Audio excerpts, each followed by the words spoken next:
What is happening, my peeps? I am here with the man, the myth, and the legend, the one and only Dr. Darius Daniels, and we are going to be talking about an event we've got coming up on October 20th and 21st. That's right. In Atlanta, Georgia at Change Church. It's not a church event, it's a change event, and it's going to be off the charts. Dr. Darius, glad to have you here, my brother. It's an honor, man. I'm excited. Tag team back again. Oh, it's going to be a thing, bro. It's going to be a thing. Yeah, and I'm not just excited about doing an event with you that's a marketplace event that's going to impact people's lives in a great way, but I'm really, really looking forward to what we're going to be teaching people at the Thrive event. Yeah, 100%. Something that I feel like has changed both of our lives, right? Something that has, well, for me at least, it's changed my world and is helping me contribute to changing other people's worlds also. You know, the event's called Thrive. The event's called Thrive. And I believe there's three ways you can live your life: sinking, surviving, or thriving. And thriving is the only one you can, in order to achieve thriving, that requires intentionality. 1,000%. Now, so you're trying to get me started before I get started. That's what you're trying to do. Yeah. I believe that the number one difference between people who are uber successful and people who live their life on the struggle bus is people who live their life on the struggle bus focus on distraction and ignore intention. Yes. People who thrive focus on intention and ignore distraction. 100%. In fact, people who thrive are so confused by why anybody would give attention to distraction. Why would you even pay attention? Why would you even care about something that does not impact your life? 100%. I heard it said this way. Somebody said, focus is the superpower of the successful. Because focus really, it's like selective attention. 1,000%. And so when you're focusing on something, you're really making a decision regarding what you're not focusing on, going to look at, you know? So like, I remember last time I went to the optometrist, they put your head in the machine, and you see this image with all of these lines of letters, right? So maybe 4 lines, but the optometrist may say, hey, focus on line 3.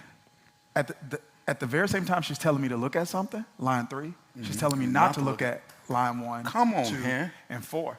And so that's the key, I think, that's really the key to success, is knowing what not to look at. That's so interesting. I think people are so distracted by things that don't matter that they don't pay any attention whatsoever to things that do. They're so distracted by what doesn't work that they can't even pay attention to what does work. Yeah. They're so distracted by all of the pain in their life that they ignore all the pleasure in their life. People go through life so focused on pennies that they step over $100 bills. See, this is why I like doing this. This is going to be hard because I'm supposed to be a contributor, but then I'm the student. I want to write that down. I think we have a mutual admiration society, bro.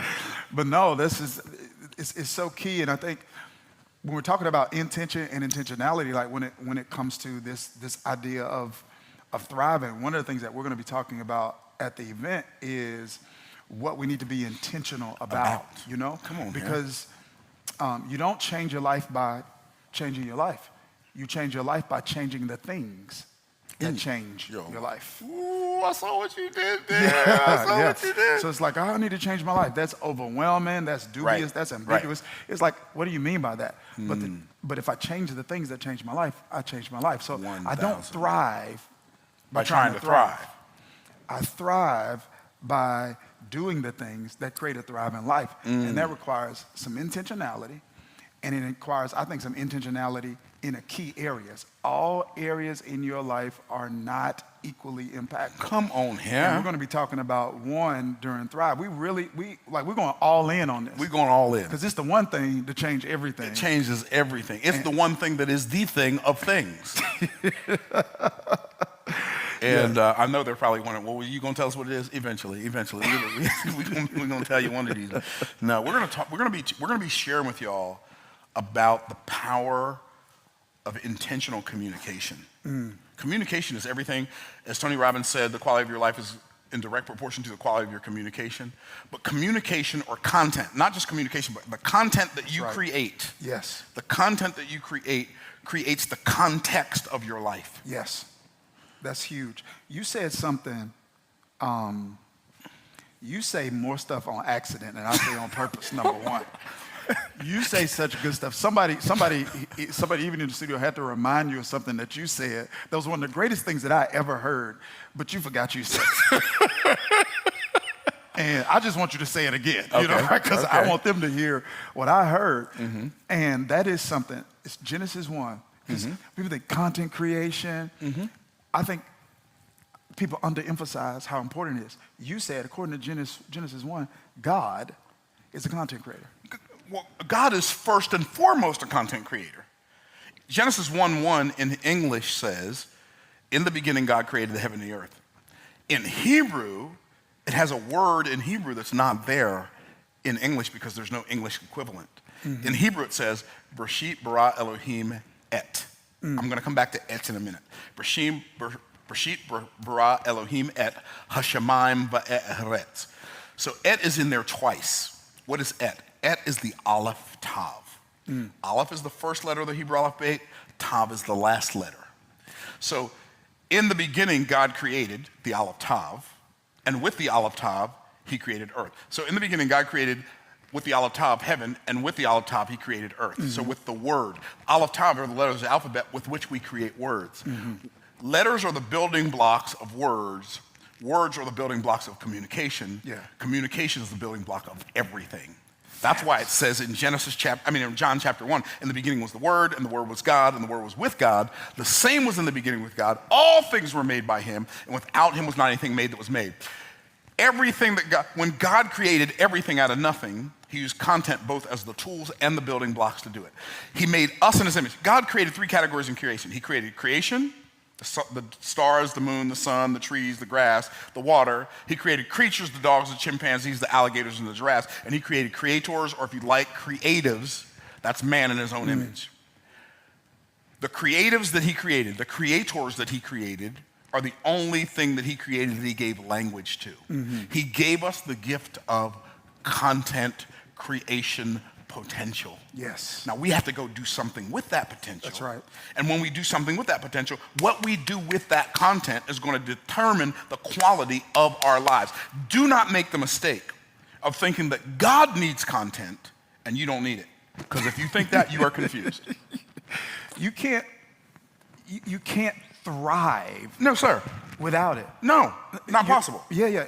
And so and I think this is important too, Myron, because I think part of what this event does is it challenges people to revisit and some to even redefine their definition of success. 1,000. Because if you are not proficient in this area that we're talking about, then it doesn't matter what compartment of your life you're seeing some success in.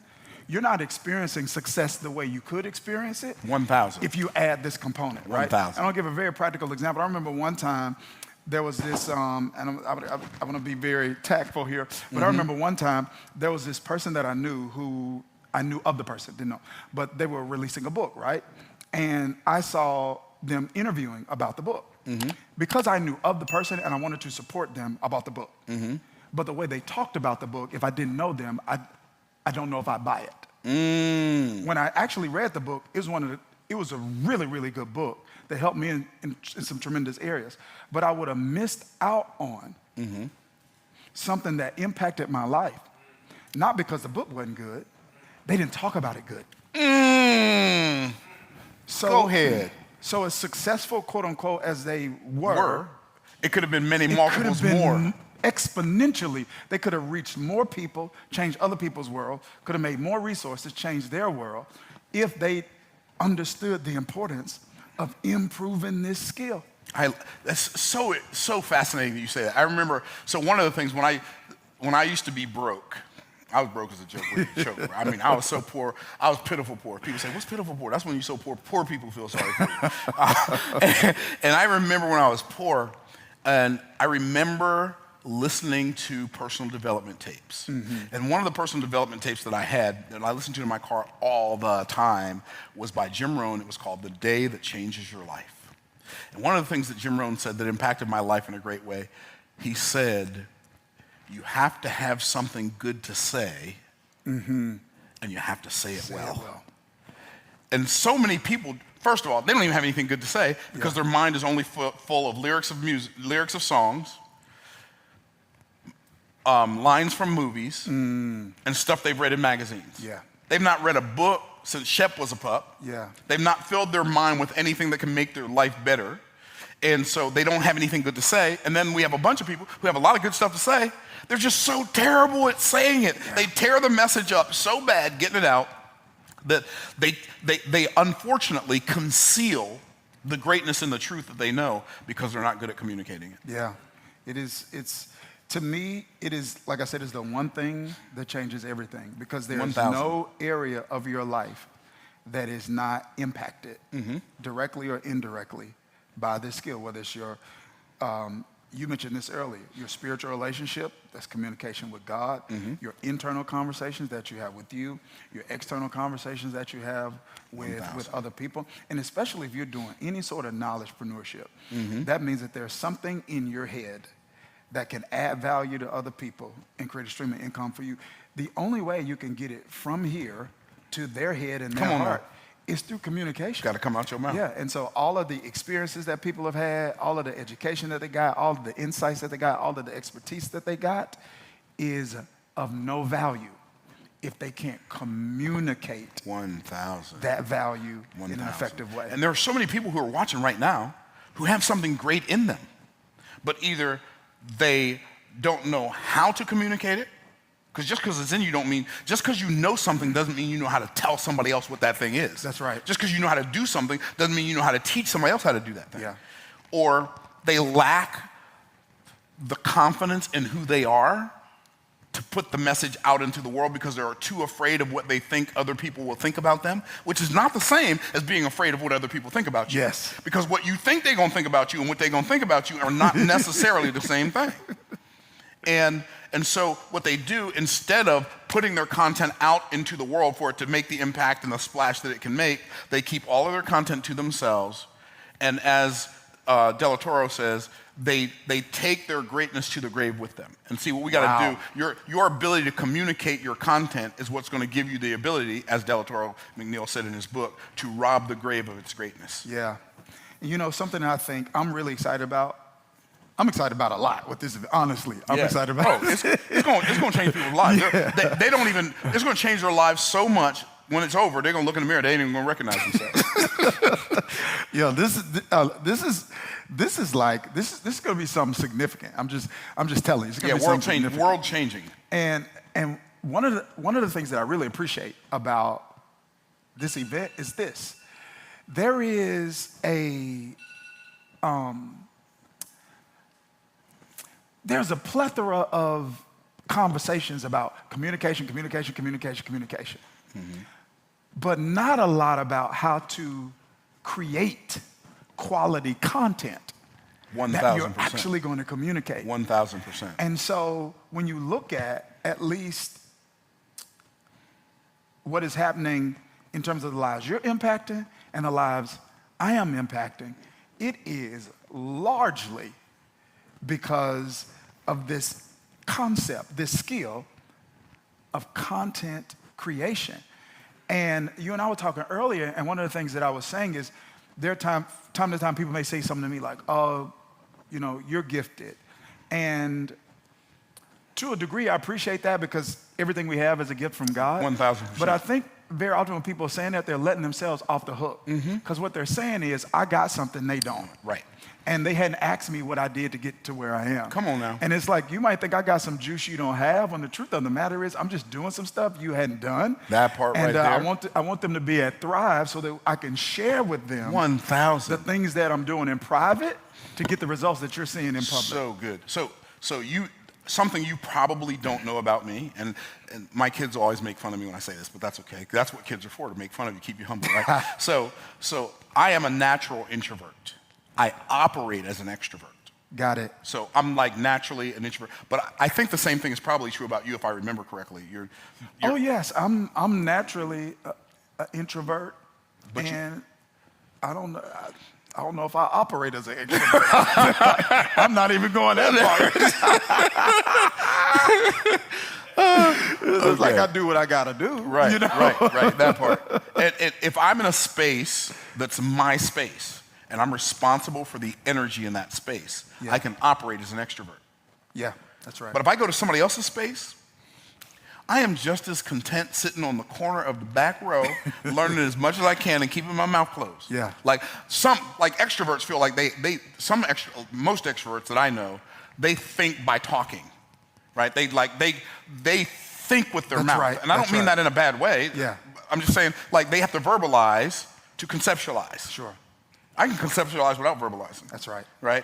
And I'm just as happy to do so. And if I'm not in my space, I don't want to make a lot of noise. I don't want to bring a lot of attention to myself. That's not what I'm there for. I'm perfectly fine to be invisible at something that's not mine. Mm-hmm. Right? So that's what I mean when I say I operate. I'm an introvert, but I operate as an extrovert. Sure. Right?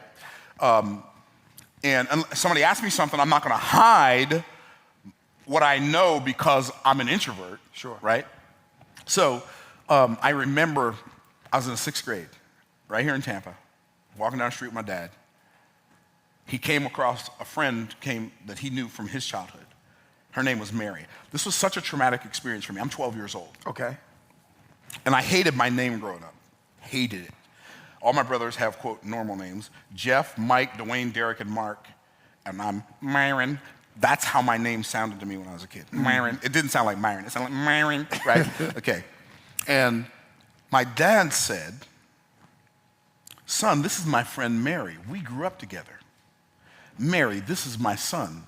And then like only a proud father could, he stuck his chest out. He said, son, tell Mary your name. Now my dad loves my name, Myron Freddie Golden. I hated all of it except the Golden. Hated it. And I looked at my dad and thought, you just told me her name. Couldn't you just tell her my name? Right. First of all, I didn't like talking to strangers. Yeah. Second of all, if I had to talk to strangers, the last thing in the world I want to talk to them about is my name that I hate. Yeah. And I remember looking at Mary, and I remember looking at my dad, and I just said, I just broke down and started crying. My dad said, boy, what's the matter with you? I mean, I lost it. Because I didn't feel like there was anything in me that was worth showing to anybody out there. Yeah. And I think a lot of people, they feel like, yeah, I did okay in this arena, but I'm not good enough to put on YouTube. Yeah, I know how to cook, but I'm not good enough to put on a podcast. Yeah, I know how to write poetry, but I wouldn't want to put it out there. Somebody might not like it. And what we have to do is we have to get over ourselves and get to the point in our lives where we're okay with the idea that somebody might not be okay with what we say. Wow. Wow. That's the thing. That is a thing. That's the thing. Like, I've had people on my YouTube channel, I've had people call me a prosperity gospel preacher. I've had them call me a false prophet. I've had them call me the Antichrist. Or my name, like when it starts out, this guy, I already know this guy don't even have a name, this guy, right? And then they want to leave a commentlopedia. Yes, right. Teaching people why I'm wrong on my channel. Right. And then I go look at their channel to watch their videos so I can correct where I'm wrong, and they ain't got no videos on it. So anyway, my point is, stop worrying about what you think other people think about you. It's always the people that aren't doing it Come here. that are telling the people who are are doing doing it the how way they should be doing it. Yeah, that part. Yeah. That part. Philippians chapter 2 says, let this mind be in you, which was also in Christ Jesus, who, being in the form of God, thought it not robbery to be equal with God. You know what that means? He knew who he was. That's right. Then it says, but he made himself of no reputation. That's right. Guess what? He didn't need you to know who he was in order for him to know who he was. Good. And until you get to the place where you know who you are and you don't need somebody else to know who you are, you ain't free. 100%. And I think what you just identified is a barrier, and we're gonna help people identify A whole bunch of barriers. a whole bunch 1,000. of barriers that are actually getting in the way of them not just communicating content, but actually creating content. Because if you are thinking about what other people are thinking about you, you can't be thinking about what you're supposed to create. That part. So you're wasting and the mental real estate. transformation that what you create will produce in their lives. You're too busy thinking about you. 100%. And when I'm creating content and when I'm communicating content, the last person I need to be thinking about is me. Yep, absolutely.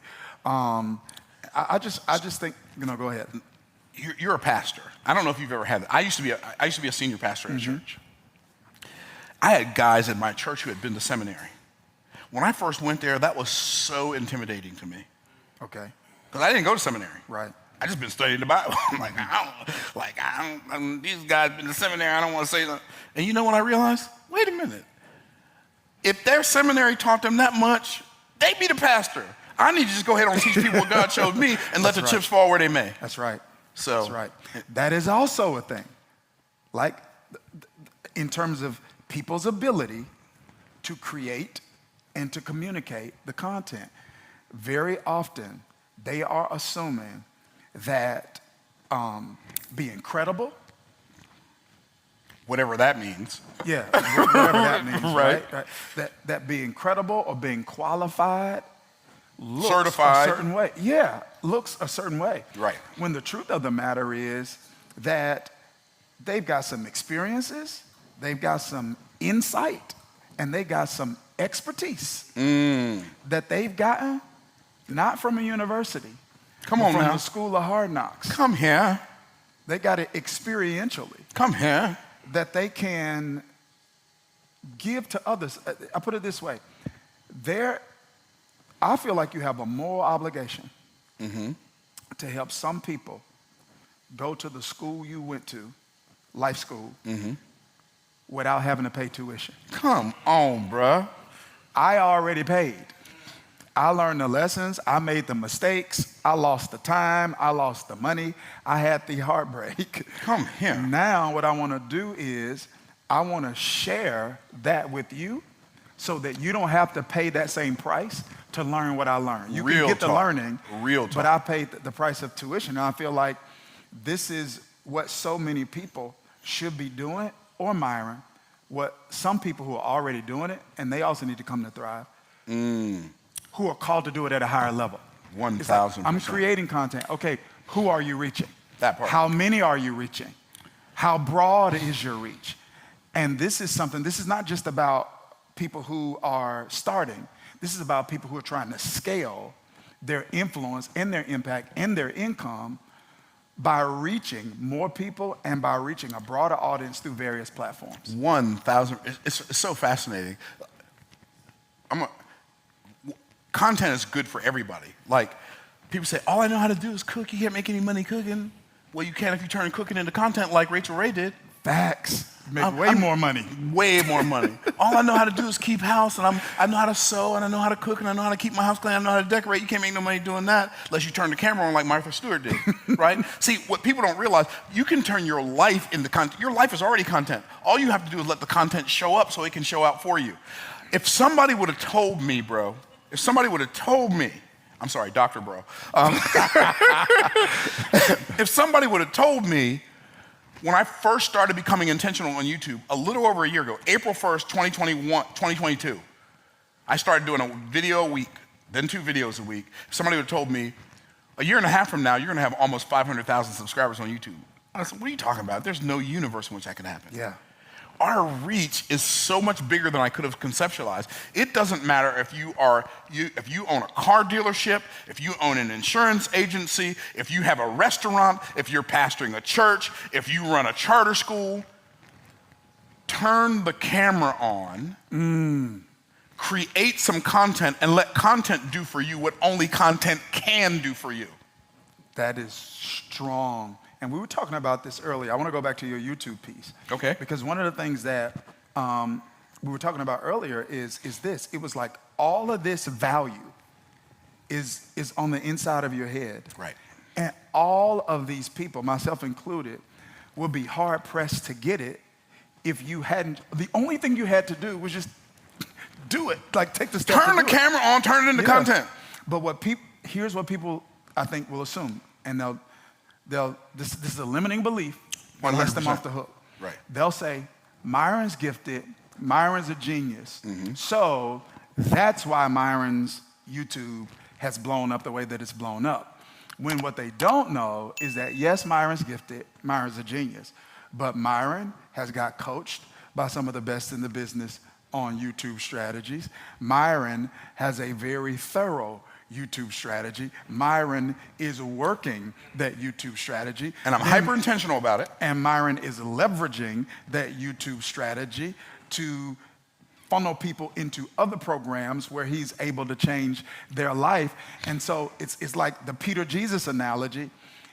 Peter saw Jesus walking in public, on water in public. He tried to emulate what Jesus did in public without asking Jesus what he did in private. Come on here. Jesus prayed in private. That's why he was able to walk on water in public. 1,000%. And so you're able to do what you're doing on YouTube publicly because of what's happening privately. 1,000%. And those are things that you've learned, that you know, that people need to know, and that we're going to be able to help teach some of them. Oh, 100%. It's so interesting. Even King Solomon, the wisest, wealthiest man who's ever lived, he was so wealthy, if he were alive today with the wealth he had back then, he would be an individual. He'd be the only individual on earth that would be worth multiple trillions of dollars. Mm-hmm. Now, a million is 1,000,000. Yes. A billion is 1,000 million. A trillion is 1,000 billion, and he would be worth multiple trillions. Yes. And one of the very first things Solomon did after God gave him wisdom was he started creating and communicating content. Here's what it says. Solomon wrote 3,000 proverbs, and his songs were 1,005. And then he talked about the trees that sprung out of the wall, and he talked about four-footed beasts and creeping things. Solomon created content that wasn't everyday content around everyday things. And when he did that, people found out, this dude knows some stuff. Mm. If it were today, it would read something like this. Solomon created 3,000 Instagram posts, 3,000 threads, 3,000 tweets, 1,000 YouTube videos. And see, we got 6 YouTube videos, 200 posts on Instagram, and we wonder why the world ain't beating the path to our door. That's right. That's right. That's right. I was me before I started YouTube. That's right. I was creating the content, but I wasn't communicating and disseminating the content until I got on a platform that could multiply exponentially the impact of the work that I had done in secret, and now it could make it show up in the light. 100%. You know, Myron, I really feel like what you're talking about, and I know this is like cliche, but this is the next level for some people. Oh, like 1,000%. Yeah, like this is the key that unlocks the door to the next level. It's like some people are really good at doing a thing. They're not really good at creating content around it. They're not really good at talking about it. And when they do that, they're not just gonna be able to impact people greater with the words that they're saying. They're gonna be able to impact people greater with whatever it is that they're doing and specializing in, because their words are gonna draw more people to what they need. Mm-hmm. There are thousands of churches that are 1/10 the size they could be, impacting 1/10 the lives of in their community that they could be impacting because they're not putting their content on YouTube. And they're putting it on YouTube and they're not putting it on YouTube the right way. So I'm gonna tell y'all this. So I'm gonna talk to the pastors for a minute. One thing that you can do that will impact your community and reach more people in your community with your church, when you broadcast your church service on YouTube, don't stream the music. Only stream the message. I know the music it's great live. It does not translate on YouTube. The message, translate that. The title, put that on the thumbnail. Do not broadcast your church music service on YouTube. YouTube is not a music platform. It can't even transfer the energy of your song service onto YouTube like it can the value and the quality of your message. It'll multiply your message, but your music program on YouTube will muddy the water and make people not watch the sermon in the first place. Yeah, you've got to really, on the technology side and the audio engineering side, it's got to be it's got to be on a level. The expertise there has got to be really, really high for that to translate over well. We're in a season where we're able to kind of acquire the people and the expertise to kind of help us in that area. But you have a well, I don't know how many people you got on your team, but you got a whole bunch of people. I've been to your complex, and you got some stuff going. You got some people doing some stuff. Yeah, exactly. Right.